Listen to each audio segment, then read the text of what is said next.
여기서 이제 사전선거에서 사전선거 투표함이 부실하게 관리된다. 이거 지켜야 된다. 제가 했고 공모를 해서 많은 분들이 모였어요. 시민은 사람들이 모여서 일단 첫 번째 조가 갑니다. 가서 투표함이 여기 보관됐다고. 선관위 건물에 여기가 후문인데 여기하고 여기를 봐야 돼. 이렇게 정보를 첫 번째 간 사람들이 그 다음 주에 넘겨줘요. 그러면 그 다음 분들이 아, 저렇게 생긴 사람이 또 있어요? 저도 기간 내내 가서 그 사전 투표함이 보관된 장소를 지켜봤는데 지키는 분들을 방문하고 예를 들면 이렇게 망원경을 보고 있는 거예요. 건너편 건물이나 이런 데서 계속 보는 거야. 할 일이 그거밖에 없어. 그냥 보는 거야. 근데 이렇게 볼 수 있는 동네가 그렇게 많지가 않아요. 볼 수 있는 동네를 이렇게 보는 겁니다. 여기는 종로였어요. 종로에 두 분 커플이 새벽에 나와가지고 종로 선관위 여기에 보관돼 있다고. 여기는 좀 열악하죠. 그 건물을 보는 거예요. 사람 그림자가 지나가나 안 지나가나. 우리가 할 수 있는 최대치를 하는 거죠. 그냥. 다만 이분들은 어떤 보상을 받지도 못하고 그냥 자발적으로 나와서 새벽에 덜덜 떨면서 보고 있는 거예요. 심지어 자기 돈 내고 했다면서요. 그렇죠. 네 사람이 나란히 서가지고 맞은편에 있는 밝게 빛나는 데가 사전투표함이 보관된 거예요. 여기 보는 거예요, 그냥. 여기는 성북동이었는데 보이지가 않아요. 6층에 있어요. 건물 앞에 서 있는 거예요, 그냥. 문 앞에. 계속 서 있는 겁니다, 밤새. 일로 누가 들어가는 사람이 없나. 그러다가 어떤 동네는 자기들끼리 놀고 이렇게 어떤 동네는 이게 다 자기들 돈 내서 어떤 데는 텐트 치고 이게 직접 가서 보면 참 고맙기도 하고 미안하기도 해요. 시계는 왜 저기 있어요? 투표함에 있어야지. 이 시계는 어떻게 된 거냐면 4박 5일 동안 정지화면 비추고 있으면 10분 녹화한 다음에 계속 틀 수도 있잖아요. 그래서 우리가 시계를 넣어달라고 그랬어요. 선관위에. 처음에는 가능하다. 왜냐? 시계가 어떤 해악도 끼치지 않으니까 거기다 붙여만 놓으면 되잖아요. 그러면 시계가 계속 돌아간단 말이죠. 그리고 이 디지털 부분도 계속 시간이 변해요. 편집을 못 할 거 아니야. 시계를 처음에는 받아준다고 했는데 중앙선관위에서 결국 안 받아준다고 결론이 났어요. 이유가 골 때려요.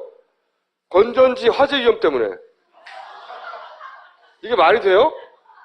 그래서 이 시계는 그 안에 들어갔어야 되는데 못 들어가니까 이게 안고 있는 거예요, 그냥. 이분들 고생 진짜 많이 했어요. 비 오면 비 맞아가며, 바람 불면 바람 맞아가며, 아무도 안 알아주는데.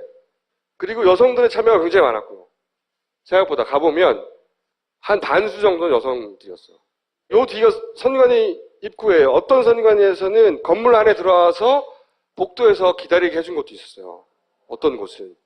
새벽에 가서 방문한 겁니다. 나 왔어요 하고. 여기 광주인데 남탕이야. 유일하게 광주는 남탕이더라고. 여기 이 안에 있어요. 이거는 용산이었던 것 같고 새벽에 아이를 데리고 나오시는 분들이 그렇게 많아요. 시계를 못 들어가니까 이건 이게 집단 지성의 힘인데 시계를 못 붙이게 하니까 그 다음에 어떻게 했냐면 여기다 붙여버렸어요. 이렇게. 선관위하고 얘기를 한 거예요. 내가 시계를 못 붙이면 여기 어차피 문 안 열 거 아니냐. 그러니까 밀봉을 하자 여기다가 문에다가. 매뉴얼이 없는 이게 손잡이 갖다 붙이는 거 이런 거. 그냥 아이디어죠. 그리고 이제 매일 가서 찍는 거예요. 그대로 있나. 이런 식으로 계속 관리를 했어요. 그리고 어떤 데는 아예 여기 문을 붙여버렸어요. 이렇게. 못 들어가게. 이건 그 해당 선관위의 반응에 따라서 굉장히 많이 달랐어요. 어떤 데는 아예 이걸 못하게 하고 이거 무슨 어디 피해를 입는 게 아니잖아요. 그죠? 왜 못하게 해? 아예 못하게 광주는 못하겠어요. 이런 거 못하겠습니다. 아예. 대부분의 지역에서 좋다. 이건 붙이자 했거든요. 광주는 못 붙이겠어요. 이런 식으로 붙이고 여기 도장을 찍는 거죠. 여기 문에다 붙여버린다든가. 시민의 눈에서 예를 들어서 매뉴얼을 준 게 아니에요. 그냥 사람들이 답답하니까 현장에서 아이디어를 내서 이렇게 붙인 거예요. 박수 받아 마땅합니다. 응? 제가 보기엔 전국에서 가장 압권은 춘천이에요. 춘천. 막 사인을 막 여러 군데 해버렸어요. 이렇게. 춘천 화이팅 씨발.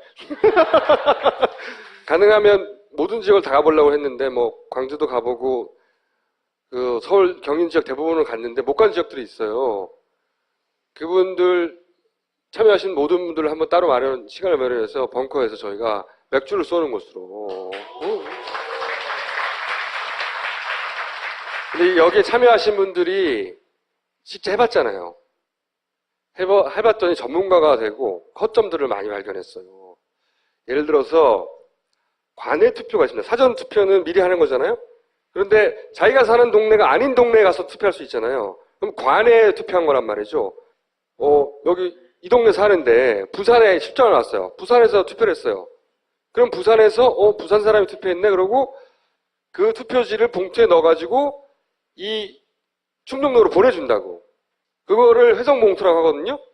그런데 그게 전체 사전투표의 30% 정도 돼요. 지금 이거는 기본적으로 이 CCTV가 설치된 이런 데다가 넣어놓는 거예요. 이런 사전투표함들이 이렇게 보관이 되는데 관외 투표는 이렇게 관외 투표를 하면 전체 34%나 되는데 이 관외 투표는 그냥 모아서 원래 모든 투표함은 투표 참관인들이 참여하에 모든 진행을 해야 되는데 이 관외 투표는 참관이 끝난 다음에 이게 보내집니다. 참관인이 없는 상태에서. 그리고 이걸 보내고 나면 우체국으로 보내는데 일단 선관위로 왔다가 우체국으로 가요. 선관위로 왔다가 우체국으로 가는데 우체국에 갈 때는 그냥 아무런 참관인 없이 짐 옮기는 분들이 짐 옮겨서 그냥 가요. 요 관외 투표 30%는 이렇게 실컷 열심히 감시하고 했는데 그럼 표지를 붙여버리는 거예요. 그냥 어느 누구의 감시도 없이 참관인도 없이. 선관위는 그 다음부터 우체국의 소관이라고 해요. 그러면 선관위가 우체국을 이 투표 시스템에서 투표 전체적 매뉴얼로 해서 관리하느냐 안 해요. 거기서부터는 우체국이 하는 거예요. 그냥 이렇게 그냥 우체국에 보관됩니다. 이렇게 똑같은 투표잖아요. 표인데 그냥 여기 보관되는 거예요. 그냥 우체국에 덩그러니. 관외 투표함은 이 안에 보관되지 않아요. 사전 투표함에 보관되는 게 아니라 그냥 사무실에 방치돼 있어요. 선관위에서 사무실에 방치가 아니라 선관위 사무실에 있는 거야 라고 말하겠지만 거기는 CCTV도 없고 이런 봉인도 없고 열었다 닫았다 해요. 왜? 그 관외 투표함이 계속 올 거 아닙니까? 자기 동네로 날아올 거 아니에요. 전국에서. 그럼 계속 넣었다 뺐다 해요. 그리고 그 우체국에 가져가는 거예요. 이 과정 전체는 참관인이 없어요. 감시하는 사람도 없고 CCTV도 없고 사전투표의 30%는 아무런 감시도 없는 거예요. 그러니까 큰 구멍이 있는 거죠. 실제 사전투표 3분의 1은 사전투표함도 지켜본 사람들이 하는 이야기는 우리가 이렇게 밤새 지켜보고 있지만 예를 들어서 낮은 포복으로 간다든가 아예 안 보인다든가 창 밖으로 그런 곳에서는 감시가 안 된다. 마음만 먹으면 할 수 있을 것 같다. 자기더러 하라고 해도 할 수 있을 것 같다. 이런 얘기 하는 분이 굉장히 많아요. 제도적으로 대선까지 보완할 점이 굉장히 많습니다. 실제. 이런 얘기를 하면 선관위에서 아니 우체국에서 맡은 거지. 우체국을 믿어야지. 혹은 이렇게 봉인 붙이러 가잖아요. 봉인이라도 하러 가자. 시계를 넣자 그러면 왜 선관위 직원을 못 믿냐고 짜증을 내요. 선거는 평범한 사람이 아무런 전문 지식이 없이 그냥 상식만으로 그 전 과정의 공정성, 투명성을 100% 검증할 수 있어야 되는 거예요. 왜 우리를 못 믿어? 이런 얘기를 할 필요가 없어요. 그걸 빈틈이 생기니까 사람들이 자기 돈 내고 자기 힘으로 막 감시하는 거예요. 고마워야 되는 거예요. 실제로 선관위에서는. 그래서 저는 이 심해는 모임이 계속 보완해서 대선까지 점점 커져서 전국을 완전히 커버하는 조직으로 커나가기를 기대하고요. 저희도 후원할 것이고 관심 가지신 분들은 선거가 끝났지만 이분들한테 박수도 보내주시고 그리고 이분들이 활동을 넓혀가면 참여도 해주시고 하다못해 라면이라도 좀 사주시고 보시면 동네에서 몇 분씩 있어요. 그 큰 지역구에서 한 분 나오는 것도 있고 어떤 분은 한 분 나왔기 때문에 거길 떠날 수가 없는 거예요. 텐트 치고 자는 거예요. 거기서 그냥. 자는 동안 어떻게 될까봐 계속 깨고 그런 분들이 노력이 이제 막 시작된 건데 이게 점점 커져서 대선 때는 전국을 모조리 커버했으면 좋겠어요. 전에 문성근 대표가 시민의 날개 한다고 할 때 그거 안 돼 그러면서 안 된다고 그랬잖아. 제가 시민의 날개에 대해서는 안 된다고 그랬지만 시민의 눈에 대해서 안 된다고 한 적은 없어요. 자, 오늘 여기까지입니다. 여기서 이제 사전선거에서 사전선거 투표함이 부실하게 관리된다. 이거 지켜야 된다. 제가 했고 공모를 해서 많은 분들이 모였어요. 시민은 사람들이 모여서 일단 첫 번째 조가 갑니다. 가서 투표함이 여기 보관됐다고. 선관위 건물에 여기가 후문인데 여기하고 여기를 봐야 돼. 이렇게 정보를 첫 번째 간 사람들이 그 다음 조에게 넘겨줘요. 그러면 그 다음 분들이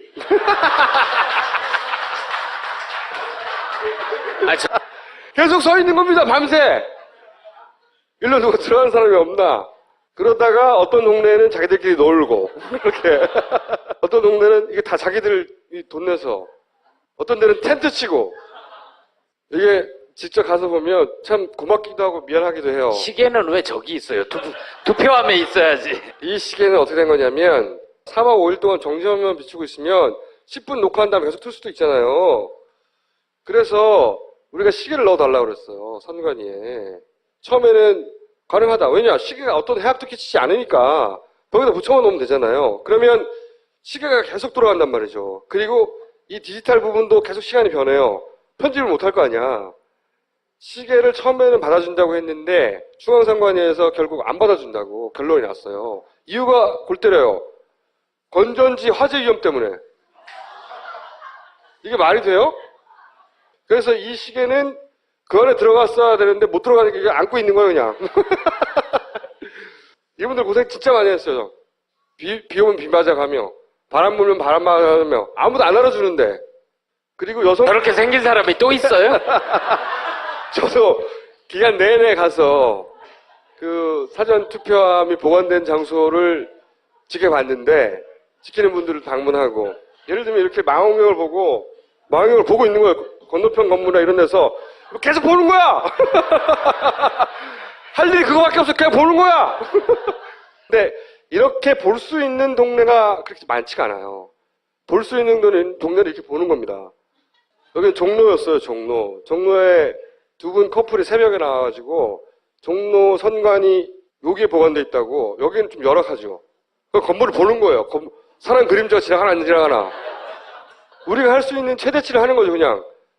다만 이분들은 어떤 보상을 받지도 못하고 그냥 자발적으로 나와서 새벽에 덜덜 떨면서 이거 보고 있는 거예요. 심지어 자기 돈 내고 했다면서요. 그렇죠. 네 사람이 나란히 서가지고 맞은편에 있는 밝게 빛나는 데가 사전투표함이 보관된 거예요. 여기 보는 거예요, 그냥. 여기는 성북동이었는데 보이지가 않아요. 6층에 있어요. 건물 앞에 서 있는 거예요, 그냥 문 앞에.